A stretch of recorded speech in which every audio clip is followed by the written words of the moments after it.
बीडच्या शिरूरमधील मारहाण प्रकरणात एक मोठी बातमी समोर आली आहे। चकलांबा पोलीस खोक्याचा ताबा घेण्याची शक्यता आहे। चकलांबा पोलिसात मारहाण प्रकरणी गुन्हा दाखल झालेला आहे। खोक्या भोसले सध्या न्यायालयीन कोठडीमध्ये आहे।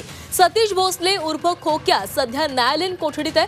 मात्र खोक्यानं एका व्यक्तीला क्रिकेटच्या बॅटनं मारहाण केलेली होती आणि याच प्रकरणात त्याला चकलांबा पोलीस ताब्यामध्ये घेण्याची शक्यता आहे। सतीश भोसले उर्फ खोक्यानं अमानुष मारहाण केल्याच्या प्रकरणात तसंच घरात गांजा प्रकरणात 3 वेगवेगळे गुन्हे दाखल झालेले आहेत आणि यातील ढाकणे पिता पुत्राच्या मारहाण प्रकरणात 7 दिवसाच्या पोलीस कोठडीनंतर गुरुवारी त्याची न्यायालयीन कोठडीमध्ये रवानगी करण्यात आली आणि यानंतर आता चकलांबा पोलीस ठाण्यात दाखल असलेल्या गुन्ह्याअंतर्गत चकलांबा पोलीस त्याला ताब्यात घेऊ शकतात।